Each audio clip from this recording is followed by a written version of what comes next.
So it is fun, I think, living, in a state of rest and living in that state where you're enjoying life.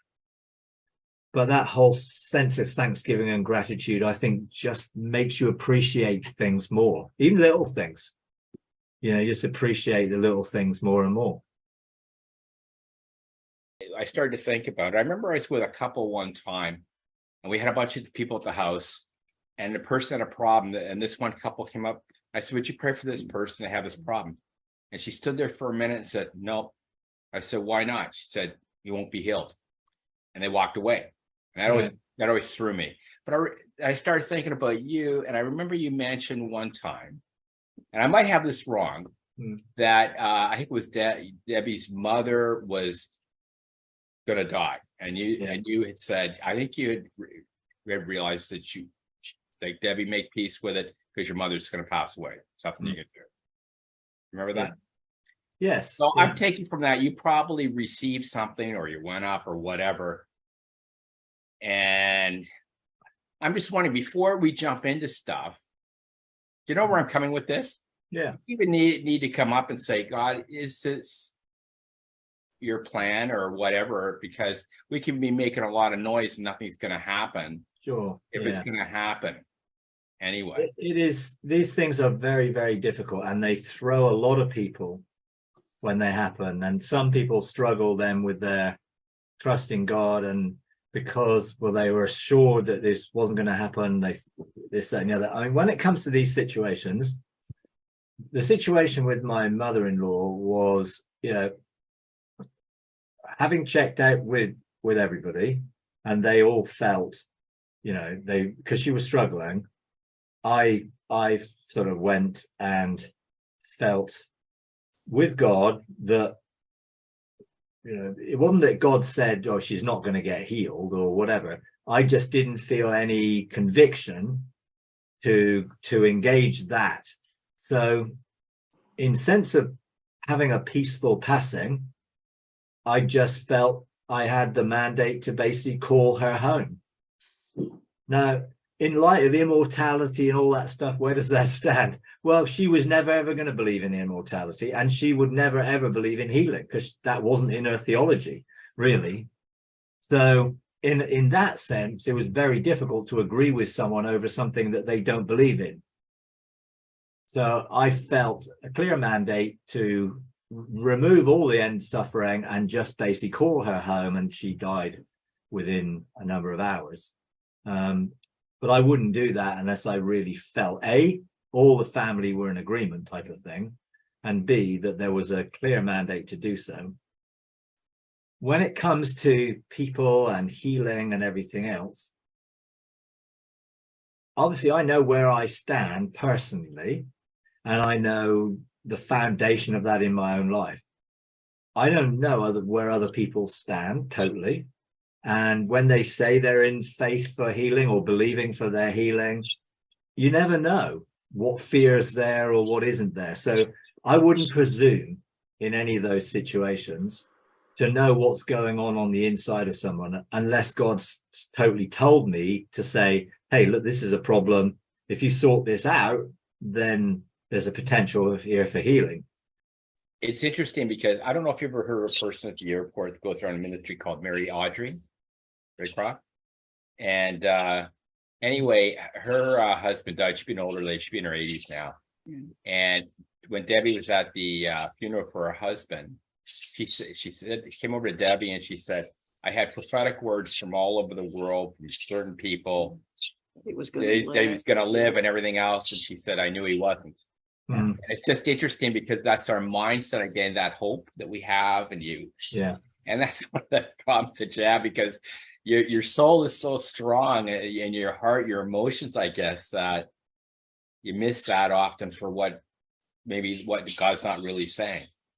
Absolutely. And you obviously want to be positive, but on the flip side of it, saying things like that, you don't want to raise false hope in other people, but you want to be positive. And it's a fine balance between being positive, but not not overstepping the bounds and saying things which aren't really true, or you haven't really absolutely heard that. And sometimes it's like some people who say these things are very prophetic people, and they do hear God, you know. But the thing is, she knew, and I think ultimately that, you know, in her own heart, she knew, she had that conviction, you know, which, you know, and hopefully she didn't become cynical over it, because she probably just thought, okay, well, this is people's heart, compassion, you know, they're hoping the best and they're looking for that. But, you know, but it's not easy when you're facing that type of thing. Yeah, she was very strong. She's very strong in the Lord. Yeah. And, you know, I like yourself, probably, I've seen prophetic words over people that were to live and died. I even know someone that been hand prayed over and said you're healed, and they died. In fact, they went up and gave a testimony at the airport, and they died probably 6 months later. It's and he had him up on stage on the camera, you're healed, you know, and that. So oh yeah. And you know, they were touched by God at the time.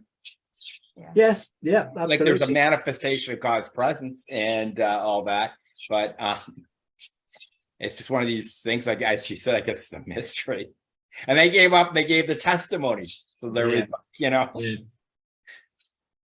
Yeah, it is difficult. I mean, I remember visiting someone, you know, which turned out to be their deathbed, and they, you know, they'd asked me to pray, and I came around to pray, and they were absolutely, totally, 100% convinced that they weren't going to die, but I wasn't. You know, I agreed with them in a sense. I came into agreement with them, okay, and I prayed, but I didn't have that same conviction that they did, and they died. So was their conviction just that sense of the power of the soul's ability to not want to die, the sort of survival instinct? And, you know, they were absolutely convinced they weren't going to, but they did. Now, in one sense, I guess, better to live your life at the end hoping and being positive than being in fear and everything else, you know. So in a sense, being positive is never going to be a bad thing, you know, because rather you die being positive than die in fear and in misery and everything else. But sometimes, you know, when I have had that conviction, it's been very few times that I've absolutely 100% just knew that this person was going to be healed when I prayed for them, you know. But generally speaking, for me, it's different for myself and it is for other people when I'm praying for other people, you know, because you just never know. You just never know what's happening, what's going on in the inside, where things are totally, you know. But you know, I think of all the prophetic words I've heard over my life, and I've had a lot of them, there was only 2 that I actually resonated with fully. The rest were nice, you know, they were sort of nice words and, you know, words of encouragement and all of that. But there were only 2 words I think that I felt, yeah, that was God, you know, that was God, definitely. I know that was God. And both of those were fulfilled, you know. So in a sense, you know, I don't mind people praying and prophesying nice stuff, but quite often when I came across someone who was definitely prophetic and had a prophetic ministry, I wanted them to tell me the truth, you know. Almost like, okay, if they're prophetic, what's going on in my heart? Let them tell me, then I'll know. And one of the ones that was fulfilled, this woman basically started off with, God has seen your heart. And I immediately thought, well, I know what's in my heart. I know exactly what I'm seeking for right now. And then she came out and said exactly what I was seeking for and had been for a couple of years. So I knew absolutely that was God. And within a few months, that was fulfilled. You know, so that was a very positive thing. But I knew that I knew. You know, it was no doubt in my mind, because this woman didn't know, and I'd never told anyone what I was contending for. But as soon as she said, God has seen your heart, I absolutely knew. And the other time, actually, there was 3 occasions, actually. There was another time when I went into my 40-day fast, I went in there with a prophetic word from a friend who wrote this word. And the first line was, God has seen your heart. And my heart was, at that point, I was contending for the previous, best part of a year and a half, was to go back into heaven. Having engaged in 2008, I'd been pursuing that until I received this word. I think it was in like June or July 2010. So I knew when this said, God has seen your heart, and it said in this word, you know, what you've been seeking for will come to pass, and a door will open for you and you will be able to enter. I knew exactly what it was saying. Even if the guy didn't know what it was saying, I did. So again, I took that word and I knew that breakthrough would come. You know, we had another friend that John Edney, that he actually trusted God that he'd be healed right up to the end. And we remember talking to his wife again after he passed away, that he was healed. He was in the faith movement, and he really believed it. When he was in the hospital at the end, he was going to be healed. It didn't matter, and he died. And I'm just wondering, as we talk, there's faith actually hearing God. And then I think of, did he trust God? Well, God never said he was healed. And so is that really even trusting God? No, it isn't in one sense, because you are going on what your heart is telling Presumption. you and what you believe, rather than what God has actually said. Yeah, that's just presumption, isn't it? It is, yeah. And in one sense, obviously, presuming on the goodness of God and everything else, obviously it's not a bad thing, but it isn't absolutely categoric what God has said to you directly. And therefore, there's a difference between the general sense of, we know God is good, we know all these things, and, well, what has he said specifically in this situation? I know God's desire is to heal. I know that. But I want to hear in every situation, what am I supposed to do here? You know, can I make this declaration with 100% certainty or not? And sometimes, you know, I just don't feel that I've heard from God. Therefore, if I don't feel I've heard from him, generally, I think I've got a mandate to pray and lay hands on the sick, because, you know, we have that thing to do what Jesus did, but the results are not my responsibility. And unless I absolutely hear 100% directly, I would never say to someone, I believe you're healed, or anything like that, because I would not want to tell them something which I have not heard. So for me, it wouldn't be right to do so. And I think sometimes people feel that they're helping by saying things that they think God has said, and it may not help totally. You know, because then what if there's something that God wants that person to do, or that they need to go seeking deeper, and someone says, oh yeah, you're healed, you're going to be healed. Well, they just stop, don't they? It's almost, oh yeah, great, I'm going to be healed then. Whereas maybe God wants them to go, okay, what is in my heart that may be blocking this, or what's a hindrance to this happening, so that then that hindrance could be removed or dealt with. And if you just think, oh yeah, I'm healed, maybe you just stop actually pursuing anything that might contribute to that. You know? So you've got to be very careful, and I'm very careful in those situations not to say anything that I don't believe is categorically true. When you take, I just thinking of, we were at a service once with Buddy Harrison, who was Kenneth Hagin's brother-in-law, and we talked about God's will, and he talked about here's how it worked with faith and God's will. He said when they were kids, they used to load their mouth with baby's pellets, and they'd run around spitting them at each other. And he said what happened, inevitably you'd swallow some of them.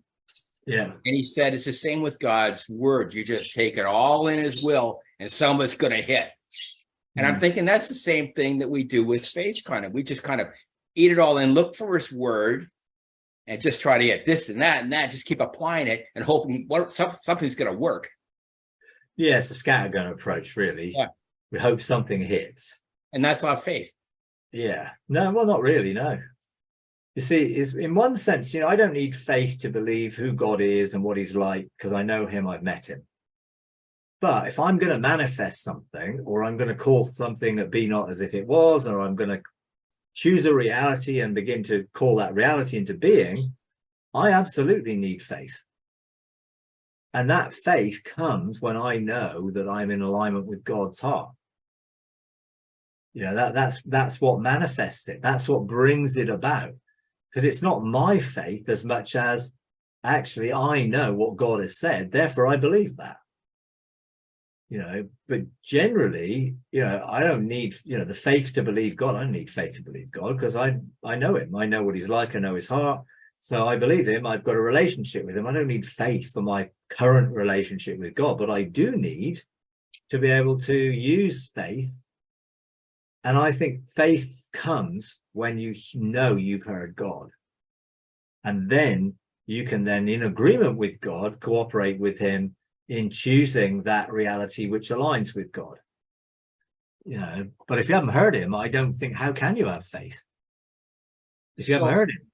Is the correct thing to do when you hear something like that, or your next door neighbor or anyone? Well, mine is dying of Lou Gehrig's.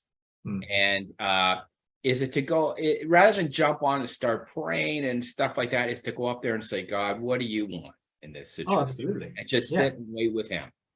I mean, even if I am ministering to somebody or praying for someone, I would not say anything until I had some sense of what God wanted me to do or what wanted to happen in that situation. Which is why praying in tongues was always a big part of, I'm just going to pray in tongues for a while. That's what I'm just going to tune in. Pray in tongues. I'm just going to tune in and see if I can find out what God's heart is here. And sometimes you just don't know. At the end of the day, sometimes miracles do happen at the last second. And you hear testimonies of something just miraculous, and all of a sudden this happens. And I'm not really sure why, or, you can't put a categoric 100% thing on it, but,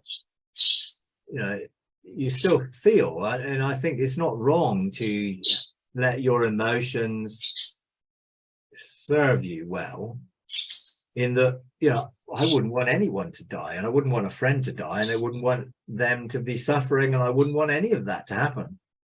And I don't think it's wrong that we should have that intention or desire. It's where does that line up then with what we've heard God say? Or are we trying to change God's mind? Well, if we're trying to change his mind, then we believe that he wanted that in the first place. So I don't think it's that. But it's almost like prayer, fasting, all these things. What are we trying to do? Well, and ultimately, in everything, what I felt God say to me is, well, stop asking me to do the things that I've called you to do. And you do have the authority to do. So from that perspective, it's like, okay, then I need to know how to do that then. But I'm never still going to do it by presumption. I'm still going to say, okay, I will do this, but I want to know that this is something you're doing, so I can be like Jesus to only do what I see the Father doing. I was once with a person that was dying, and when I was talking to them at the bedside, and they said there were some other people there, and they told me that they believed they were going to get better. And they were heading like, and so I said, well, then I agree with you. And I remember I was outside of the room, and one of the people there came and blasted me because they said, he's going to die. Why would you say that to them? And my thought was, well, at least you're giving them hope. You don't want to take away hope. No, absolutely. And maybe that was wrong because I agreed with them, and I thought they were going to die, but I hope they wouldn't. But yes, but there's a difference between agreeing with them, and agreeing with God and them. You know what I mean? And there's a sense of saying, well, yeah, I totally am supporting you. I'm standing with you. I'm standing in agreement with you. I don't think there's anything wrong in saying that. Because if that's what the person desires, would I desire that? Yes, I would. So I don't have any problems actually agreeing with that desire and say, well, that's my desire too. What I couldn't say is God told me that that's going to happen. Yes. And I think you are absolutely right to say, yeah, I agree. And I would have done probably exactly the same thing in that situation. And I don't think it's wrong to do that at all. You know, and you wouldn't want somebody to live their last days without hope. Yes. Would you? No. You know, it's like, okay, be miserable or be in fear, or, okay, some people do come to an acceptance and they come to a sense of peace, and that's fine. But some people struggle, and you see them struggling and struggling and struggling and fighting and fighting and fighting at the end. You know, and that is not a really pleasant thing to see, you know. And it's difficult. I mean, right now, my mum is basically probably not going to last much longer. You know, I went down to see her last month, and I said goodbye, and I felt that this is probably going to be the last time I see her. I ring her every you know, week or so, or less than that point now. Going to ring her this afternoon, and she basically still recognizes me on WhatsApp, and you know, but she basically says one or two sentences, if that, and then goes back to sleep. You know, so she's sleeping, she's not eating, you know. And in that situation, you know, what's my take on that? Well, you know, I'm obviously also talking to my sister who's looking after her. It's very difficult for her, you know, and I wouldn't want to be giving a sense of, oh yeah, she's going to be better, which, you know, she's 91 years old. She's had a really good life, and I want a peaceful transition for her. You know, and that's how I would minister into that. Now, of course, she's my mum. I don't want her to die, but on the flip side of it, I don't want her to have this quality of life where she's basically in bed, not eating and fading away. So it's hard, isn't it? The emotions are involved. You don't want to lose someone, but you don't want them to suffer. Now, she's not suffering because she's basically asleep most of the time. My sister is probably the one who's suffering the most because she's having to see her all the time, you know. But it's difficult. It's a difficult scenario, and you know, can I hand on heart say that I can say, go to God and say, well, can you just take her away?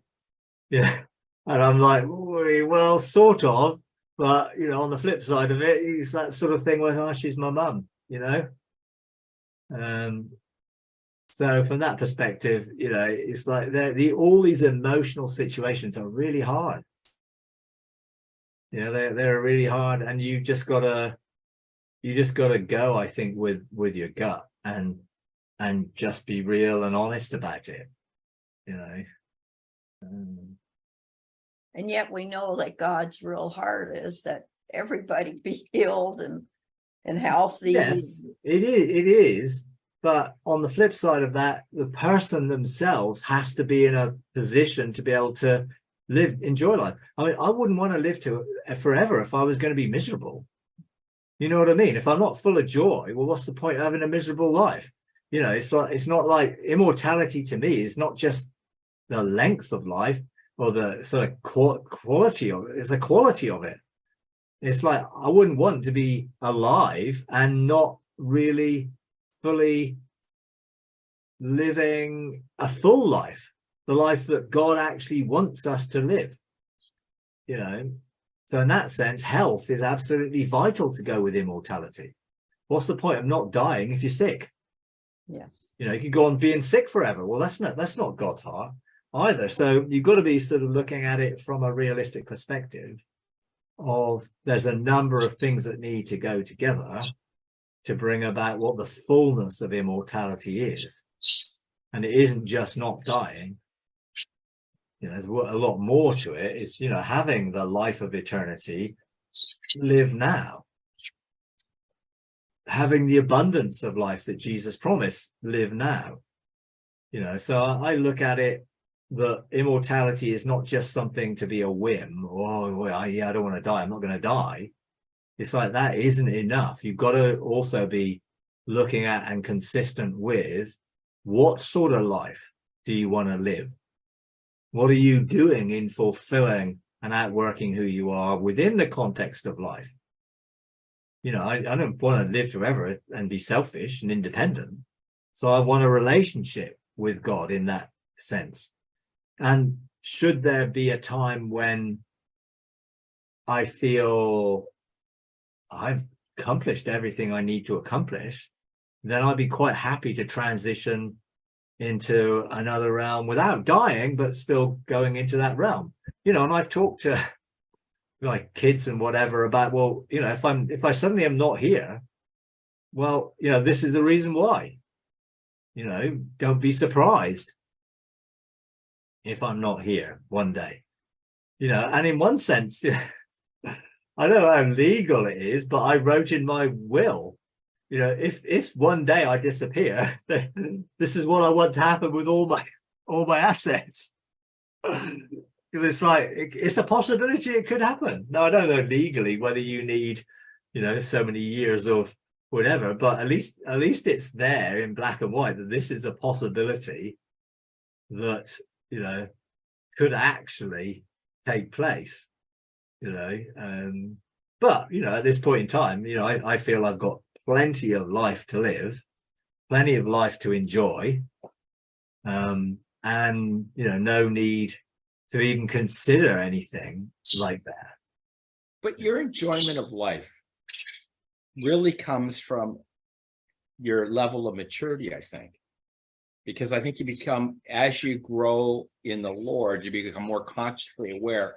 I can have great things happen around me and not be consciously aware of it because of my level of maturity. And I think, like, I and you might not agree with me, but I think probably you enjoy life more today through God than probably you did 20, 30 years ago because of your maturity in God. Yeah, well, certainly my relationship with God is in a place of rest, and therefore that rest is sort of living in that, you know, living loved and loving living and living loving. That's the sort of life I live. But as I've come to realize who I am and my identity, and therefore my destiny in a sense of outworking who I am, and being, you know, not focusing on all the doing, but being, and realizing that, you know, I live multidimensionally and I'm doing multiple things all the time, and I can do that in the spirit.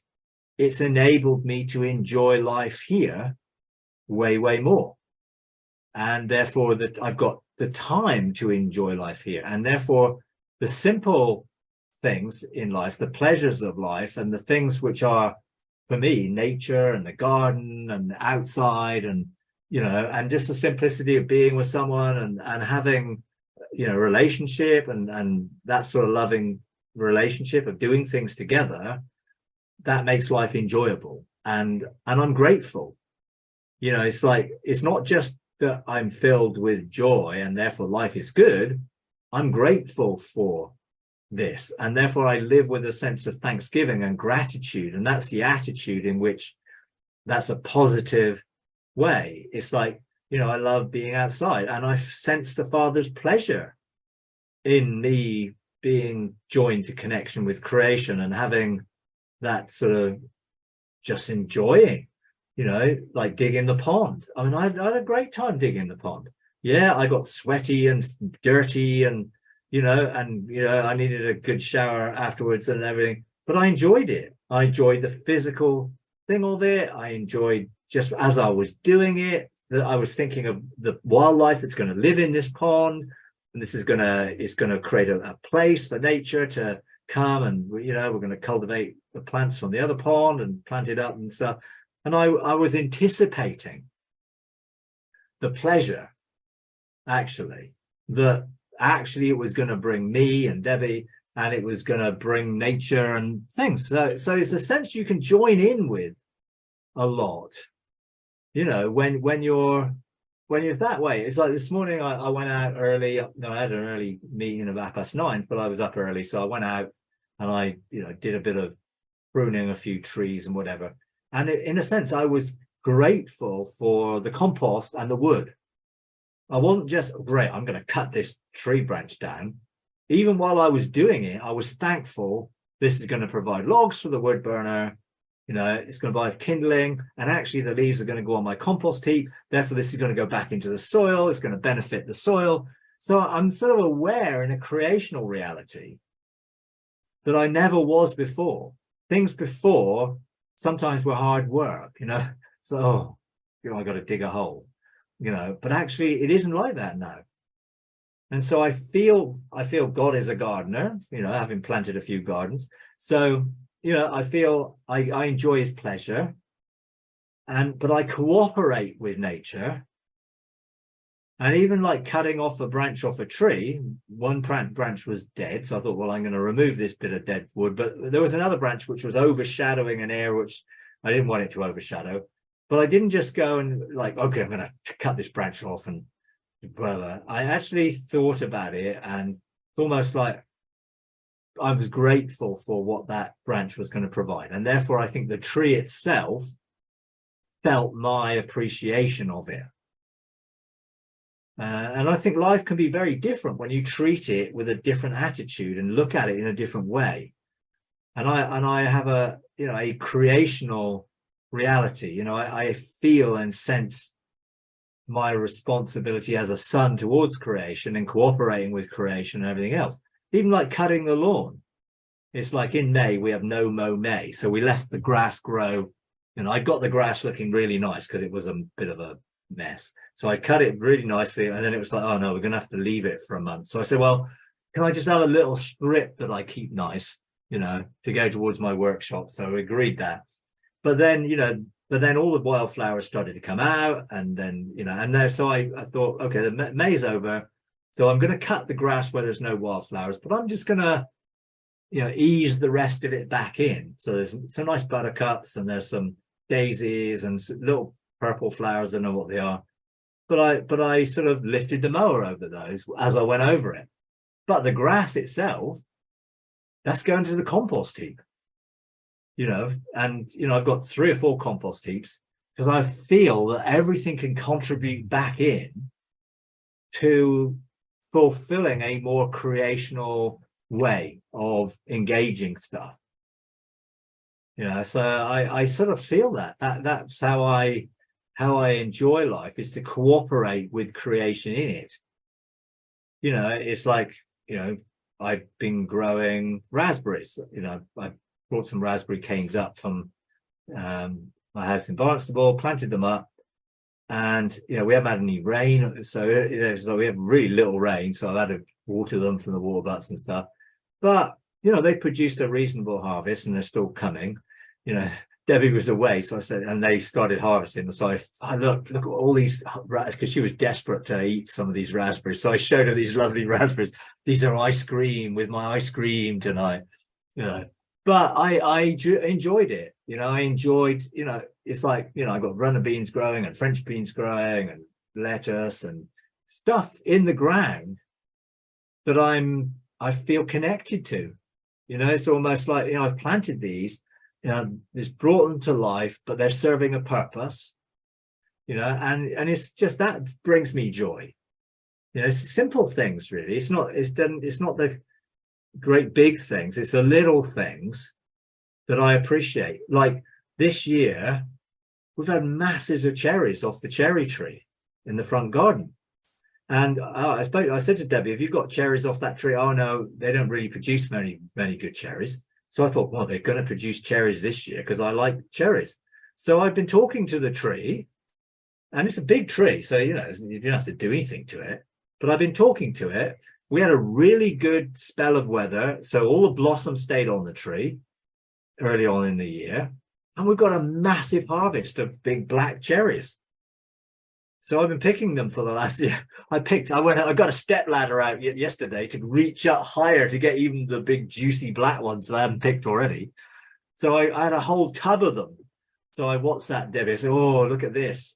She said, well, I've never had cherries like that. And before, the birds just got them. I said, well, yeah, I'm leaving plenty for the birds to have, but there's a harvest that I actually intended, so there's a sense where now I'm thankful to that tree. I'm thankful for the weather. I'm thankful for, the sun we've had for the last month that's really ripened these cherries in a way that brings pleasure and joy in the fact that I've been part of that creational process in just intention, if nothing else, and desire, and Debbie was like, I've never had cherries off that tree like that. So what you're in, Mike, you're in a perpetual state of the people, you'll worship him in spirit and truth. Because you're always gratitude looking, but it's a conscious awareness and becomes more and more open of what you're seeing that God is doing around you and in everything. Yeah, that's how it feels. It does feel there's a connection. I'm enjoying that connection. And also then you work together. It's like, if it rains, well, we want to make sure we capture the rain. So we've got 7 water butts, and I'm looking at other places where I could get some more, because I like the sun, but you've got to water everything.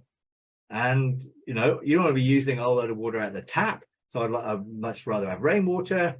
So we got 7 water butts, and they were, we had about a month without rain.